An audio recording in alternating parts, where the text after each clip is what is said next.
Second supplemental affidavit. I, Roberto Bernardo, Filipino, of legal age and a resident of Malolos City, Bulacan, under oath, hereby depose and state. I am submitting this second supplemental affidavit consistent with my desire to set forth my knowledge about the irregularities in government flood control and other infrastructure projects, as well as to obtain peace of mind and preserve the truth.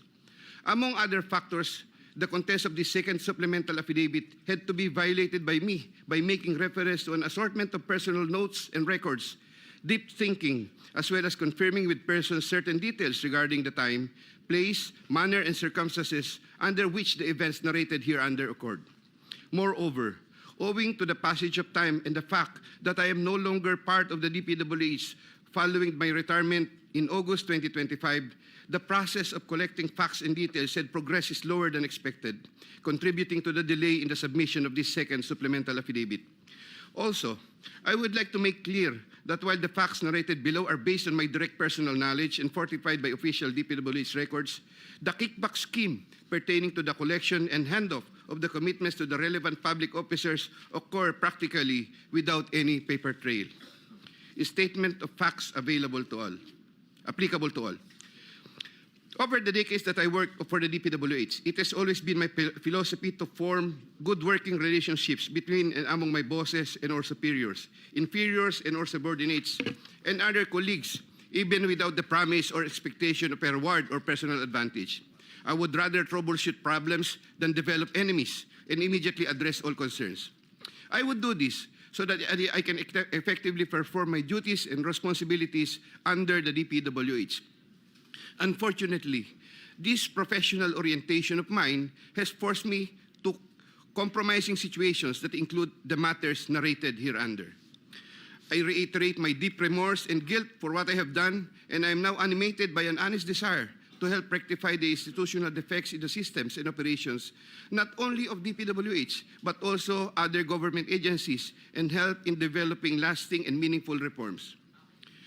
I can confirm, based on my personal knowledge, that in some form or another, and on various extents, based on current setup, each and every DPWH official, employee from top and down the line is buffeted with various avenues of corrupt acts and practices. This would include high-ranking members of the department, such as secretary, undersecretaries, assistant secretaries, regional directors, district engineers, bids and awards committee members, engineers, inspectors, and all the way down to laborers. This is also true for several top officials of other departments and or agencies, such as but not limited to the Department of Finance, Department of Environment and Natural Resources, Department of Health, Department of Education, Department of Agriculture, Department of Agrarian Reform, Department of Transportation, Philippine Charity Sweepstakes, Philippine Coconut Authority, etc. Moreover, I can confirm, based on my personal knowledge, that in some form or another, and on various extents, most proponents have their own designated contractors who will take on the projects for the former's benefit and advantage. Sometimes, other proponents would request me to suggest contractors for them who are known to me or referred to me by friends and other personalities. There are situations that national and local elected politicians would request me to source projects for them. If given more time and opportunity to review the records and confirm supporting facts, I may be able to particularize the details of these transactions and dealings. Senator Ramon Bong Revilla Jr. I have a close and friendly relationship with Senator Ramon Bong Revilla, and we go all the way back since the time of Amay Bisaya and Mayor Viseo, who first introduced me to the former legislator while I was still a district engineer in Laguna sometime in 2005 or 2006. We frequently meet in important social gatherings. Senator Revilla later on became a godparent of two of my daughters, while I became a godparent to one of his children. When Senator Revilla was incarcerated, I visited him several times at the PNP Custodial Center at Camp Crame.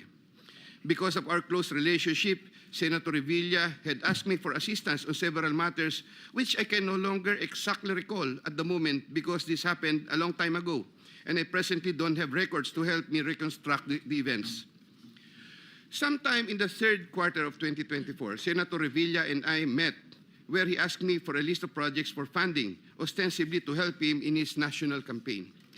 When Senator Revilla asked me about the percentage of the commitment, I suggested either 20 or 25, to which Senator Revilla said 25%. Soon thereafter, also in the third quarter of 2024, I asked then District Engineer Henry Alcantara to prepare a list of projects, which he subsequently gave to me. The said projects are enumerated in a list here to attach as Annex A. Moreover, still in the third quarter of 2024, I also asked then District Engineer, but later Regional Director for NCR, Engineer Gerard Opalencia, to prepare a list of projects, which he subsequently gave to me. The said projects are enumerated in a list here to attach as Annex B. I had the list of projects totaling 1.5 billion submitted by Engineer Henry and Engineer Gerard, consolidated in one sheet of paper, and gave the same to Senator Revilla in the third quarter of 2024. With respect to the projects under the NEP and HGAB, I followed this up with Secretary Manny Bonoan upon request of Senator Revilla, who would also follow this up with Usec Cathy Cabral. The White House compound is the ancestral home of the Revillas with the large Blue Gate entrance at the time. Sometime in the last quarter of 2024, Engineer Alcantara collected the 25% commitment of about 125 million and informed me that the same was ready for turnover through Engineer Gerard Opalencia. Engineer Gerard Opalencia told me that the 25% commitment was already loaded in my vehicle. After receipt of the 25% commitment, which were packed in 6 cardboard boxes, each containing at least 20 million, and one paper bag containing 5 million, I called up Senator Revilla to inform him the same is ready to be turned over to him. Sometime December 2024, probably the Monday after my receipt of the commitment, my driver and I went to the residence of Senator Revilla. Upon reaching the area, I tried calling Senator Revilla, but he was not answering my call, so I waited. After waiting for approximately 1 hour at a nearby gasoline station, we were finally allowed inside the compound by the guard. Once inside, we parked the vehicle, and shortly upon alighting, I saw Senator Revilla at the terrace. I walked over to Senator Revilla for a casual talk. While the boxes were being unloaded, Senator Revilla and I talked for about 20 to 25 minutes. I asked him, "Sen, bakit hindi ka nangangampanya?" Senator Bong replied, "Okay naman pare, maganda results ng survey. Relax muna." The personnel of Senator Revilla helped in unloading the boxes. After the delivery of the commitment, I headed back to Manila. Sometime late January or February 2025, in relation to a list of projects submitted by Engineer Gerard Opalencia, Senator Revilla called me to follow up on the status of the commitment. About a week later, sometime February 2025, I informed Senator Revilla that the same was ready for turnover. Before the start of the campaign period for national elective positions, I directed one of my aides to deliver commitment amounting to 250 million to the residence of Senator Revilla at the White House compound, Aguinaldo Highway, Bacoor, Cavite. Senator Nancy Binay. Carlin Yap Villa is the aide of Senator Nancy Binay, who transacted with me regarding the latter's projects and commitment. If I recall correctly, I first met Carlin in the year 2018 during the budget season at the Senate. Eventually, sometime 2019, Usec Trygve Olaivar, whom I knew very well, endorsed Carlin to me. From then on, Carlin would contact me directly to follow up the status of different matters. Sometime fourth quarter in 2022, Carlin, claiming to act on behalf of Senator Binay, asked my help for the transfer of an assistant district engineer in Mindanao to another district, a request which I endorsed to Sec. Bonoan. Sometime during the third to fourth quarter of 2022, Carlin requested on behalf of Senator Binay for a list of projects worth around 1.882 billion with 12% commitment. The said projects are enumerated in a list here to attach as Annex C. I got 3% of 1.882 billion. I prepared a list of projects within my area of jurisdiction with the help of DPWH officials, but could not recall at this time exactly who among them gave me the list. But I can recall that it was Engineer Manny Bonoan who coordinated the collection of the commitment. Eventually, during the first quarter of 2023, the commitment was delivered to Carlin for Senator Binay in several tranches in Makati and Quezon City. But I could not recall at this time the details of the deliveries, but I undertake to submit additional information thereon. Sometime last quarter of 2023, Carlin again asked for Senator Binay a list of projects for inclusion and funding under the 2024 GAA, which I provided with the help of Engineer Gerard Opalencia and Engineer Henry Alcantara. The total list of projects initially amounted to 2.5 billion, but which was reduced to 1.672 billion. The said projects are enumerated in the list here to attach as Annex D. Apparently, some individual or group offered Senator Binay a higher amount of commitment of 15% instead of the previous 12%, with the promise that the commitment would be released much earlier. Usec Trygve learned about the plan to transact with this individual or group, and I was informed by Usec Trygve that he confronted Carlene and said to her, "Bakit nyo binabawasan ng kay Robert? Siya din naman ang nilalapitan ng mga yan pagka nagkakaproblema." However, sometime later part of December 2023, Carlene called me and requested for a 50 million advance for Senator Binay's use for the holiday season because the individual or group was unable to deliver on their promise, and which I then helped to fix. Thereafter, Carlene told me that Senator Binay was expecting an increase in the commitment from 12 to 15%, which I agreed to fulfill. I did not get any percentages from the aforementioned projects worth 1.672 billion, but I was reimbursed the 50 million which I earlier advanced. I was nurturing goodwill with Senator Binay by fulfilling the commitment. Sometime 2024, Carlene requested me to relay to Sec Bonoan Senator Binay's request for some allocation under the NEP, which I did. Sec Bonoan allocated 500 million for Senator Binay under the NEP for 2025, which I relayed to Carlene. Carlene told me to prepare a list of projects for the 500 million allocation. I then asked a list of projects from Engineer Henry and Engineer Gerard worth 500 million, which I then submitted in person with Sec Bonoan, who then told me he will instruct Cathy Cabral to include the same in the NEP. The list of projects was included in the NEP for 2025. The said projects are enumerated in a list here to attach as Annex E. Likewise, sometime in the last quarter of 2024, Carlene for Senator Binay asked for a list of projects to be included in the 2025 GAA.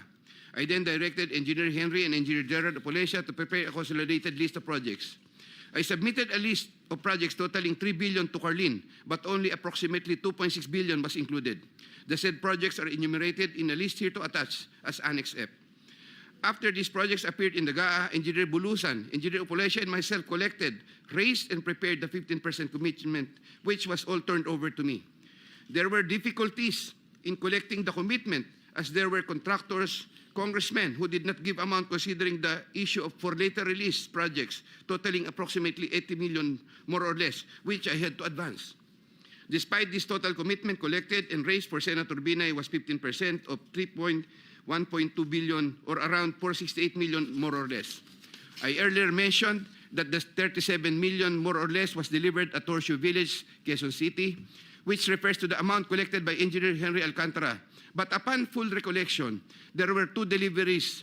The first delivery amounted to 340 million at a house in Horseshoe Village, Quezon City, and the second delivery amounted to at least 200 million at another house, but also in Horseshoe Village, Quezon City. After the second delivery, Carlene told me, "Kinuha na ni Sir, salamat raw. Hindi ka raw kakalimutan sa Makati." The Sir refers to the husband of Senator Binay. I did not get any percentage from the projects worth 3,120 million for NEP and GAA for Senator Binay. Senator Chiz Escudero and Maynard Ngu. I met Maynard Ngu at the Manila City Hall during the term of Mayor Erap, and while I was the city engineer of Manila sometime in 2013. Maynard Ngu is a familiar figure in the social political circles, as he would be handling substantial donations to politicians during election season, including the distribution of mobile phones. During the 2022 national elections, Maynard Ngu approached me and asked for help in raising campaign funds. I and other DPWH officials assisted Maynard Ngu in raising campaign funds. These frequent interactions with Maynard Ngu at the court helped me in building our mutual trust with each other, especially in favor of Senator Escudero, whose interest Maynard Ngu was actively promoting. Maynard Ngu was appointed Special Envoy to China for Trade, Investments, and Tourism in 2023. When Senator Chiz Escudero became Senate President in 2024, Maynard Ngu approached me and asked for a list of projects for Senator Chiz Escudero. Thereafter, sometime November 2024, I asked Engineer Opolescia to prepare a list of projects for Senator Chiz Escudero following my conversation with Maynard Ngu. Thereafter, Engineer Opolescia submitted to me a list of projects for funding. The said projects are enumerated in a list here to attach as Annex G. For the projects located in Valenzuela, Engineer Opolencia, through District Engineer Ruel Umali, collected the money for the commitment for Senator Chiz Escudero. He delivered the commitment at Diamond Hotel. We saw each other at the Diamond Hotel, and Engineer Opolencia told me, nasa inyo na po, boss. When I asked my driver to confirm, the driver told me, nasa akin na po, okay na po. For the projects located in Marinduque, Engineer Opolencia, through Regional Director Ryan Altea, collected the commitment for Senator Chiz Escudero. He delivered to me the commitment at Diamond Hotel. Engineer Opolencia called me and said, may papadala ako sa inyo ngayon.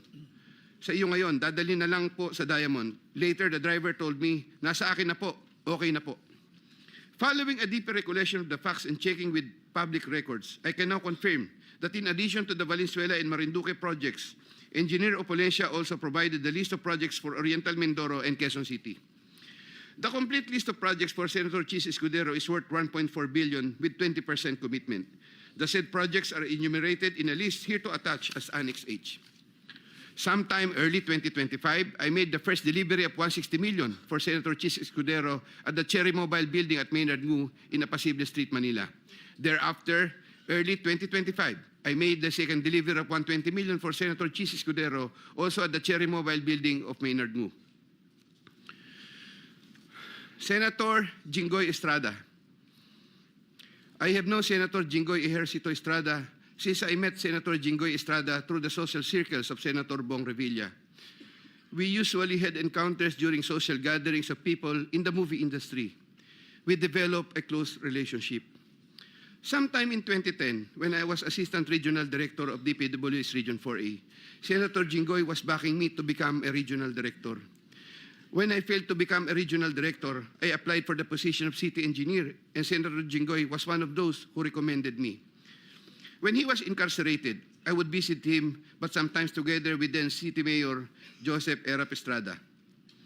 Sometime in 2023, Senator Jinggoy requested Secretary Bonoan through me for projects worth 500 million.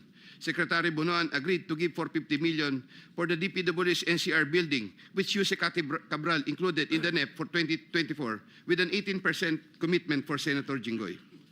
Senator Jinggoy called me sometime in the third quarter of 2024 and asked me to request the amount of 1 billion from Sec Bonoan. Senator Jinggoy said, tulungan mo na lang ako dyan kasi marami pa akong tutulungan sa eleksyon. I replied, okay na ba ang 25% Sen? Sen Jinggoy responded, okay na ang 25%. I relayed to Sec Bonoan the request of Sen Jinggoy. The former then asked me to prepare a list of projects for the latter. In turn, I asked Engineer Gerard Opolencia for a list of projects. When Engineer Opolencia gave me the list, I gave it to Secretary Bonoan, who told me that he will give the same to Cathy Cabral and that the latter will take care of it. At the moment, I cannot locate the list or a copy thereof. Later on, I saw that some of these projects totaling 500 million and included in the list I gave to Sec Bonoan were listed in the NEP for that year. These projects, as appearing in the NEP, are enumerated in a list here to attach as Annex I hereof. Thereafter, Senator Jinggoy called me and asked me what happened to the difference of 500 million.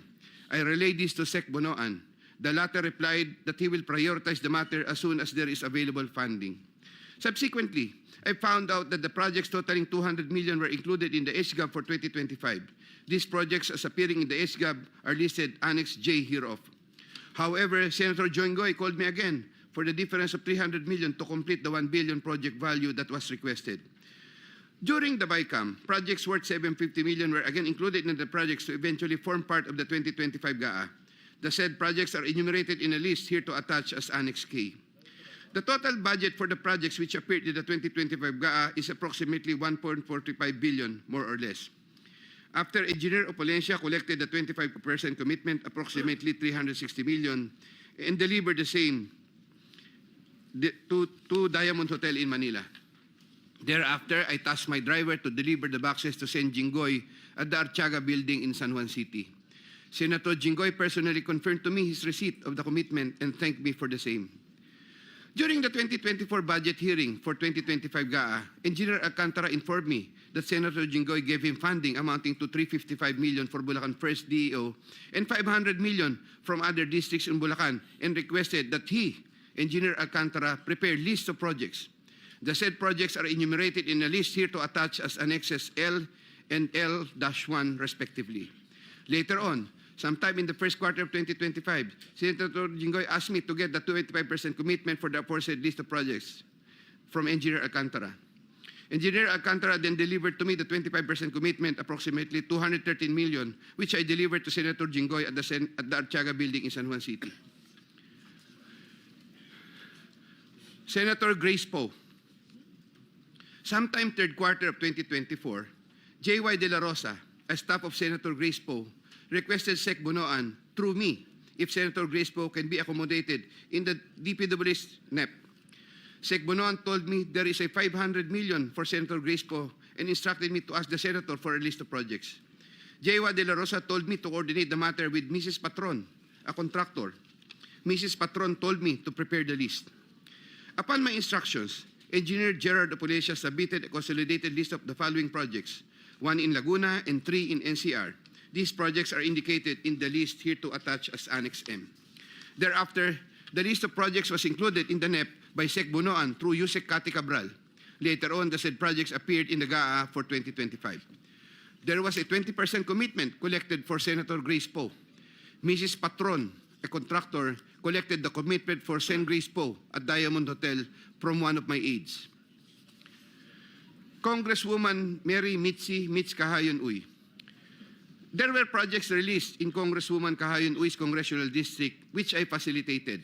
I submitted projects being proposed by her to proponents for funding, the details of which I am still verifying and confirming at the moment. Congressman Florida Robes. There were also projects released in Congresswoman Florida Robes' congressional district, which I facilitated. I submitted projects being proposed by her to proponents for funding, the details of which I'm still verifying and confirming at the moment. Congressman Zaldy Co. In addition to my statements in my affidavit dated 25 of September 2025, I was told by Engineer Alcantara, Congressman Zaldy would from time to time deal also with Engineers Gerard Pacanan, Gerard Apollesia, and Danny Villa. There were times Engineer Gerard Pacanan and Gerard Apollesia would give me certain amounts, supposedly from Congressman Zaldy Co. Usec Trygve Olaivar of DEPED. In addition to my statements in my affidavit dated 25 of September 2025, I wish to add that I have known Usec Trygve as early as 2010 when he was still a staff of Senator Bong Revilla. He is a common figure in budget deliberation hearings and by reason of which I had interacted with him on multiple occasions. Usec Trygve then worked under the office of Senator Edgardo Anggara and then later worked under the office of Senator Sonny Anggara. When Senator Sonny Anggara became a chairman of finance, Usec Trygve and I would have several interactions as part of our work in budget preparations. When Senator Revilla was incarcerated with Senator Jinggoy Estrada, Usec Trygve and I would frequently call each other so we can help look after the welfare of concerns of Senator Revilla, whom I visited several times with Senator Jinggoy Estrada while they were in detention. Aside from the details I had earlier mentioned in my affidavit dated 25 of September 2025, Usec Trygve and I also had transactions concerning Senator Anggara between 2019 and 2024, where Usec Trygve received deliveries representing 12% of the projects of Senator Sonny Anggara, while the latter was chairman of finance. As I previously mentioned in my affidavit dated 25 of September 2025, Usec Olaivar and I discussed the unprogrammed appropriations supposedly for the Office of the Executive Secretary. Thereafter, DPWH received a special allotment release order, which included projects worth 2.85 billion. The contract IDs for the projects worth 2.85 billion covered by the said SARO can be secured from the records of DPWH Regional Office for Region 3 and the 1st District Engineering Office of Bulacan. Moreover, in the unprogrammed appropriate allocation for 2025, there could have been an additional 12 billion more or less funding, which I am verifying and confirming at the moment. DPWH Secretary Mark Villar and Nancy Cabral. I was appointed Assistant Secretary of DPWH by former President Rodrigo Duterte in 2016 during the term of DPWH Secretary Mark Villar. As Assistant Secretary for Operations, I was assigned over the Visayas regions. While I was Assistant Secretary for Operations, I was introduced to Carlo Aguilar, a cousin of Sec Mark Villar. Usec Cabral was already the Undersecretary for Planning Service when I became Assistant Secretary. As Undersecretary for Planning Service, Usec Cabral was working closely with Sec Mark Villar for the allocation, listing, and budgeting of all the DPWH infrastructure projects. While I was Assistant Secretary, I was also later designated as Chairman of the Central Bids and Awards Committee, Central BAC. In the later part of 2017, I was promoted to Undersecretary of the DPWH during the incumbency of Senator Villar and took my oath of office as Undersecretary before him. In the first quarter of 2018, I was designated as Undersecretary for Operations for NCR, 4B, and the 3 Visayas regions. Upon my request, I was replaced as Chairman Central BAC sometime in February 2020 because of political intrigues, as I was reportedly siding with then City of Manila Mayor Isko Moreno, who was vocal against then-President Rodrigo Duterte. All of this time, the funding of all projects was cleared through Usec Cabral for approval by Sec Mark Villar. From time to time, Usec Cabral would ask me to submit detailed list of projects with regards to lump sum fund allocations of DPWH, which list she sometimes would approve herself or forward to Sec Mark Villar for approval. Among others, this included EDSA and other major roads, project allocations, maintenance of creeks and waterways, etc. The commission for these approved projects was 10% and divided as follows: 50% to Carlo Aguilar, presumably for Sec Mark Villar, 25% Usec Cabral, 25% for myself. Undersecretary Maria Catalina E. Cabral.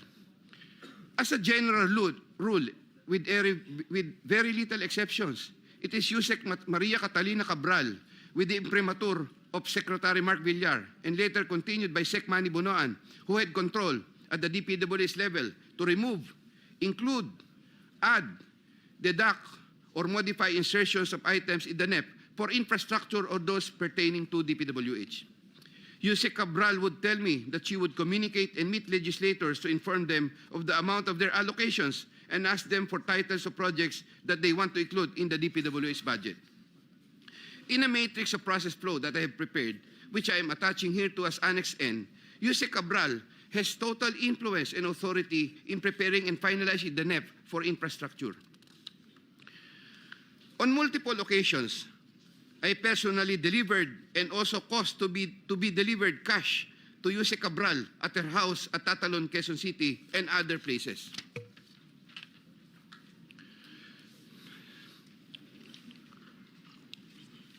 DPWH Secretary Manuel Bonoan. DPWH Secretary Manuel Bonoan is a long-time DPWH official who has held top positions through different administrations.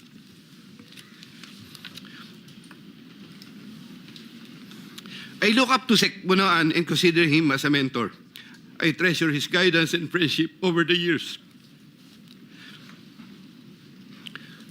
Prior to Sec Bonoan's assumption as Secretary of DPWH, I was the Undersecretary for Operations and Planning for NCR, Visayas, having assumed the said position in 2018. Unlike during the time of Sec Mark Villar, when I was not given much task, even removed as BAC chairman, and had very limited operational functions during the COVID pandemic period, Sec Bonoan entrusted me with more operational functions and let me work more closely with Usec Cabral. Sometime in 2022, Sec Bonoan directed me to submit a list of projects for possible inclusion in the NEP for fiscal year 2023 worth around 450 million. Without question and delay, I asked Bulacan First DEO for a list of projects for funding. Thereafter, Engineer Alcantara submitted to me a list of projects for funding under the NEP. Those projects are indicated in the list here to attach as Annex O. In compliance with this order, I forwarded the list to Sec Bonoan. He told me that Undersecretary for Planning Maria Catalina Cathy Cabral shall facilitate and ensure the inclusion of these projects in the NEP. Engineer Alcantara gave the 10% of the value of the projects. Similarly, in 2023, Sec Bonoan directed me to submit a list of projects for possible inclusion in the NEP for fiscal year 2024 worth around 150 million. Again, without question and delay, I asked Bulacan First DEO for a list of projects for funding. Thereafter, Engineer Alcantara submitted to me a list of projects for funding under the NEP. Those projects are indicated in the list here to attach as Annex P. In compliance with this order, I forwarded the list to Sec Bonoan. In compliance with this order, I forwarded the list to Sec Bonoan. Sec Bonoan said that Usec Cabral shall again facilitate and ensure the inclusion of these projects in the NEP. Engineer Alcantara gave 15% of the value of the projects. Also in the year 2024, Sec Bonoan also directed me to submit a list of projects for possible inclusion in the NEP for fiscal year 2025 for the amount of 900 million. I asked Bulacan First DEO for a list of projects for funding. Thereafter, Engineer Alcantara submitted to me a list of projects for funding under the NEP.